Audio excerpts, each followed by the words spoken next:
الرحيم قال النبي صلى الله عليه وسلم إن الله لا يطلع في ليلة النصف من شعبان فيغفر لجميع خلقه إلا لمشرك أو مشاحن۔ حضور نبی کریم سرور دو عالم صلی اللہ علیہ وسلم نے ارشاد فرمایا کہ شعبان کی 15ویں رات کو اللہ تعالیٰ اپنے بندوں کی طرف متوجہ ہوتے ہیں اور ساری مخلوق کی مغفرت کر دیتے ہیں سوائے اس شخص کے جو شرک کرتا ہو اور سوائے اس شخص کے جو دل میں کسی مسلمان کے لیے کینہ اور بغض رکھتا ہو۔ یہ ابن ماجہ کی روایت ہے، حضرت ابو موسیٰ اشعری رضی اللہ تعالیٰ عنہ اس حدیث شریف کے راوی ہیں۔ اس میں حضور علیہ السلام نے اس رات کی ایک فضیلت یہ بیان فرمائی کہ اس رات میں اللہ تعالیٰ اپنے مخلوق کی مغفرت فرماتے ہیں، اور ایک روایت میں آتا ہے کہ قبیلہ کلب کی بکریوں کے جسم پر جتنے بال ہیں ان بالوں کی مقدار میں اللہ تعالیٰ انسانوں کی مغفرت فرماتے ہیں۔ تو ایک تو اس رات کی فضیلت اس سے معلوم ہوتی ہے۔ دوسرے نمبر پر آپ نے کچھ لوگوں کا استثناء فرمایا کہ ان لوگوں کی مغفرت نہیں ہوتی۔ پہلے نمبر پر آپ نے مشرک کا ذکر کیا کہ جو اللہ کے ساتھ شرک کرتا ہو، اللہ کے علاوہ کسی اور کو اللہ کی ذات میں یا صفات میں شریک ٹھہراتا ہو، ایسے شخص کی مغفرت نہیں ہوتی۔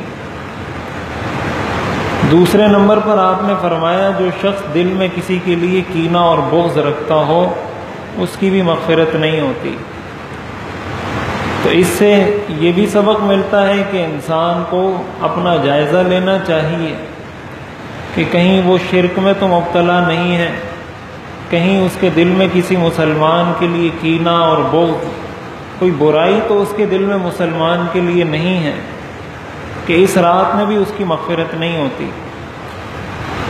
اور دیگر کچھ روایات میں کچھ اور لوگوں کا بھی تذکرہ کیا گیا ہے، بیہقی کی روایت ہے، سنن نسائی کی روایت ہے، جن کی مغفرت اس رات میں نہیں ہوتی۔ ان میں سے ایک شخص ناحق قتل کرنے والا، قاتل جس نے کسی کو ناحق قتل کیا ہو، اس کی بھی مغفرت نہیں ہوتی۔ اسی طرح وہ خاتون جو بدکاری میں گناہ کے کام میں مبتلا ہو، اس کی بھی اس رات میں مغفرت نہیں ہوتی۔ اسی طرح اپنے شلوار کو ٹخنے سے نیچے رکھنے والا، اس شخص کی بھی اس رات میں مغفرت نہیں ہوتی۔ اسی طرح والدین کا نافرمان، اس کی بھی اس رات میں مغفرت نہیں ہوتی۔ یہ 8 لوگوں کا احادیث میں تذکرہ آتا ہے، مختلف احادیث میں یہ 8 لوگوں کا ذکر ہے جن کی اس رات میں مغفرت نہیں ہوتی۔ تو ایک تو انسان اپنے آپ کو دیکھے کہ کہیں میں ان 8 میں سے کسی میں تو نہیں آتا، اور اگر اس کو یہ محسوس ہوتا ہے کہ میں ان میں سے کسی گناہ میں مبتلا ہوں تو پہلے سے ہی اس سے توبہ کر لے، پہلے سے ہی اپنے آپ کو پاک صاف کر لے تاکہ وہ بھی اس سعادت کو حاصل کر سکے۔ اتنی بات تو طے ہے کہ یہ رات مغفرت کی رات ہے، لیکن یہاں ایک بات اس کے ساتھ سمجھنے کی اور ہے، وہ یہ کہ ہمارے ہاں سوشل میڈیا پر یہ ویسے ہی ٹیکسٹ میسیجز کے ذریعے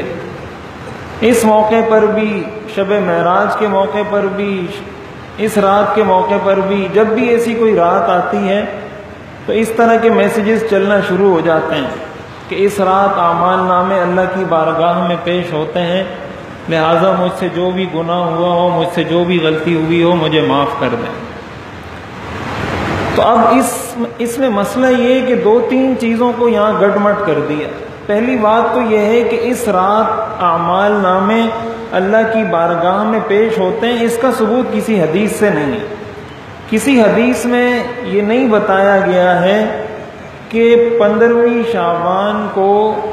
اعمال نامے اللہ کی بارگاہ میں پیش ہوتے ہیں۔ اب یہ اس میسج کا حصہ ہوتا ہے، تو شروع میں یہ لکھا ہوگا کہ چونکہ اعمال نامے پیش ہوتے ہیں لہٰذا آپ مجھے معاف کر دو،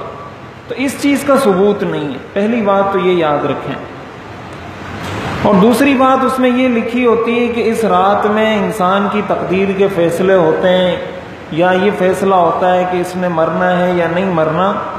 تو یہ بات بھی یاد رکھنی چاہیے کہ جمہور محدثین اور فقہاء کا مسلک اور مذہب یہ ہے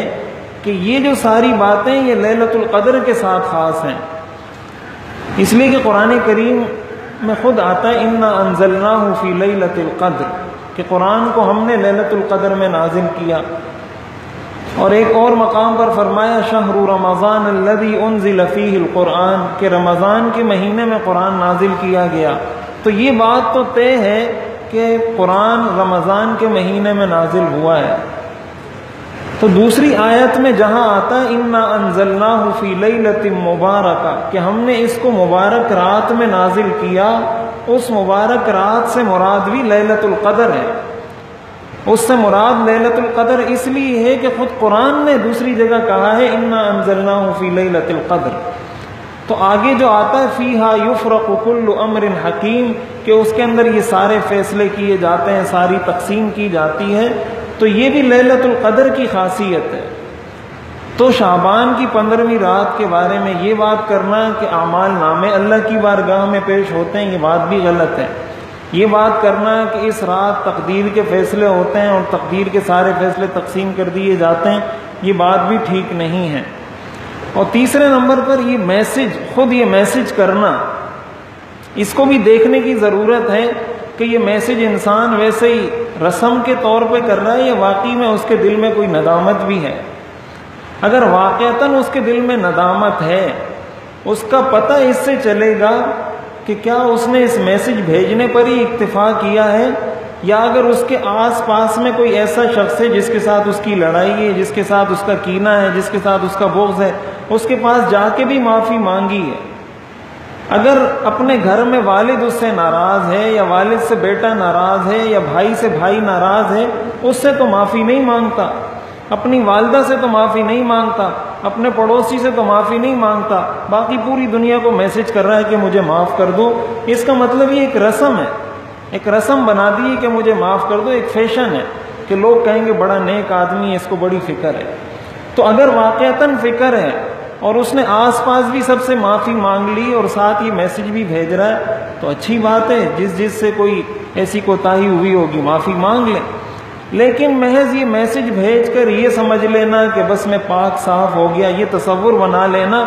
ظاہر ہے اگر یہ میسج آپ نے سب کو بھیج دیا، حدیث میں تو یہ نہیں آیا کہ آپ نے میسج بھیجا یا نہیں، حدیث میں تو یہ کہ دل میں کینہ ہے یا نہیں۔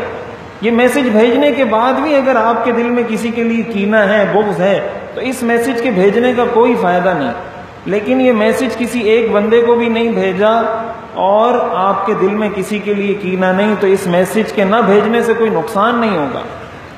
تو شب معراج کے موقع پر بھی یہ میسیجز چلنا شروع ہو جاتے ہیں، اس رات کے موقع پر بھی چلنا شروع ہو جاتے ہیں، شب قدر کے موقع پر بھی چلنا شروع ہو جاتے ہیں۔ تو اس چیز کو یاد رکھنا چاہیے کہ ان کی حقیقت بھی نصیب ہونی چاہیے، حقیقت میں انسان کے دل میں ندامت ہونی چاہیے، اور اس کا بنیادی اصول یہ ہے کہ اگر کسی کا حق دبایا اس کو اس کا حق دیا جائے، کسی کا پیسہ دبایا ہے، کسی کی زمین دبائی ہوئی ہے، کسی کا حق دبایا ہوا ہے، کسی پر ظلم کیا ہے، اس کو اس کا حق لوٹایا جائے، اس کے بعد اس سے معافی مانگی جائے، اس کے بعد کوئی میسج کرتا ہے تو میسج بھی کر سکتا ہے۔ اللہ تعالی ہمیں عمل کرنے کی توفیق عطا فرمائے۔